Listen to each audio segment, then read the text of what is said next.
tahun baru nggak kemanisan, mantap!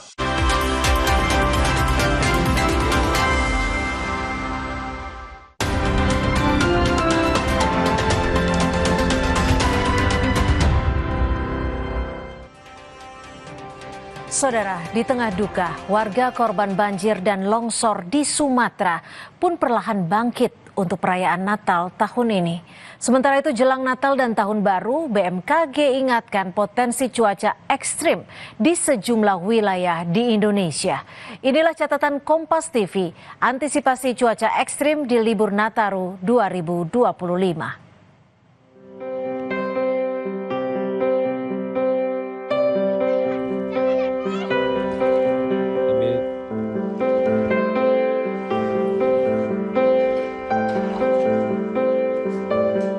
Duma Simanjuntak, warga Kecamatan Pandan, Tapanuli Selatan harus menelan kenyataan pahit bahwa tahun ini ia tidak bisa merayakan Natal bersama sang buah hati tercinta.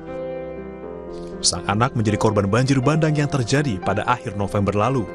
Ironisnya, jasad sang anak belum juga ditemukan oleh tim SAR.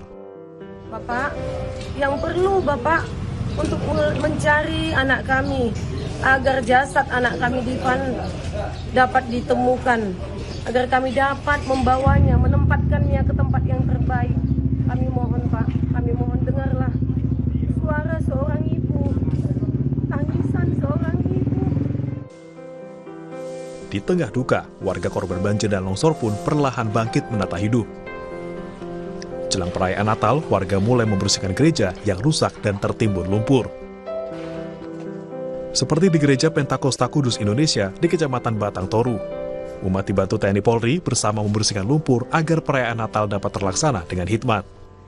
Ya tapi lumayanlah dari awal sampai sekarang banyak kemajuannya. Intinya paling tidak 70% kayaknya udah ada titik terangnya kita bisa merayakan Natal. Ya kalau semangat Natal itu tetap berkobar Pak ya, apapun ceritanya Pak ya. Pokoknya makna Natal itu tetap ada di hati, namun kalau perayaannya tidak lagi seperti biasa. Karena alat musik semua udah pada nggak ada, sound system, mic, kursi, fokus, komputer, kan banyak semua. Bencana di Sumatera menjadi salah satu pengingat bagaimana mitigasi penting dilakukan agar dampak bencana bisa diminimalisasi. Dari Badan Meteorologi, Klimatologi, dan Geofisika atau BMKG lah, mitigasi ini disampaikan lewat peringatan potensi cuaca buruk. Terbaru, BMKG mengeluarkan peringatan terkait perkembangan bibit siklon tropis 93S yang berpotensi berkembang menjadi siklon tropis dan berdampak pada peningkatan cuaca ekstrim di sejumlah wilayah Indonesia, termasuk Jakarta dan Banten. Saat ini masih terpantau bibit siklon tropis 93S di wilayah perairan selatan Jawa Barat. Dampaknya itu menimbulkan konvergensi, yaitu pertemuan angin, terutama di sekitar wilayah Sumatera bagian barat, pesisir Sumatera bagian barat, kemudian pesisir selatan Jawa, dan juga di sebagian besar Jawa. Dampaknya itu ada angin kencang dan juga hujan lebat. Yang perlu diwaspadai yaitu di sekitar pesisir barat Bengkulu, kemudian pesisir barat Lampung, dan juga di sebagian besar Jawa. Baik anginnya cukup kencang, kemudian potensi hujannya juga menjadi meningkat terkait dengan keberadaan si bibit siklon tropis ini. Mengingat potensi ancaman cuaca ekstrim dan bencana alam, tentu pemerintah harus punya sejumlah langkah antisipasi saat terjadi lonjakan mobilitas masyarakat di libur panjang Natal dan Tahun Baru atau Nataru 2025. Tim Liputan Kompas TV. Saudara, pemerintah harus mengantisipasi libur panjang Natal dan Tahun Baru Nataru 2025. Mengingat potensi ancaman cuaca ekstrim dan bencana alam di tengah lonjakan mobilitas masyarakat. Bulan Desember hingga Januari, puncak curah hujan tertinggi dan rawan bencana. Sehingga perlu antisipasi ekstra lintas sektoral untuk keperluan mitigasi. Melalui sinergitas kementerian dan lembaga, semua rencana antisipasi harus disiapkan dengan baik, mulai dari data cuaca BMKG hingga monitoring titik-titik rawan longsor dan banjir di jalur transportasi, lalu lintas termasuk lokasi wisata yang akan dikunjungi masyarakat. Langkah antisipatif harus maksimal dengan melibatkan seluruh kementerian dan lembaga untuk menjaga keselamatan masyarakat yang berlibur dan merayakan Natal dan Tahun Baru. Peta rawan bencana harus sama dimiliki oleh dan dipahami oleh semua pemangku kepentingan, termasuk para kepala daerah agar bisa siaga mengantisipasi hal buruk terjadi.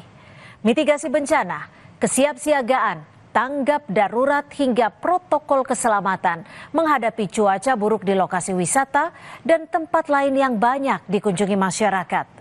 Pengawasan ketat harus dilakukan terhadap seluruh operator transportasi umum di darat, laut, dan udara.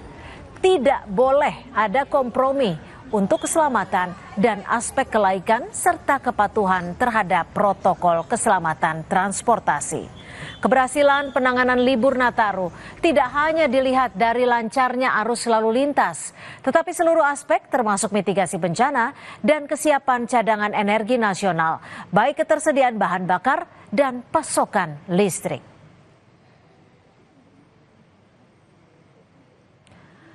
Masyarakat juga diimbau untuk mematuhi aturan dan selalu memperhatikan kondisi cuaca setiap kali berpergian dalam rangka libur panjang Nataru. Demikian catatan Kompas TV. Kita jumpa lagi pekan depan.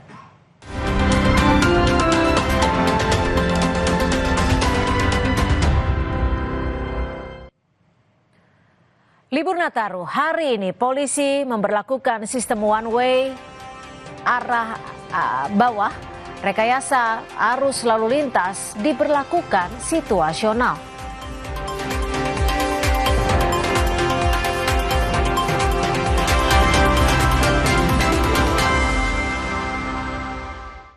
Kak Srido sekarang sibuk apa? Sabtu Minggu ada game. Seruput aja dulu. Luwak hitam baru dengan teknologi slow roasting bikin nyaman di lambung. Selamat kepada para pemenang undian Kopi Luwak. Terima kasih Kopi Luwak. Menangkan 50 juta atau nonton bareng sepak bola di Amerika. Untuk kalian yang belum menang, buruan kirim. Jangan sampai ketinggalan. Luwak hitam baru, gak kemanisan, mantap. Pria idaman selalu jadi pilihan.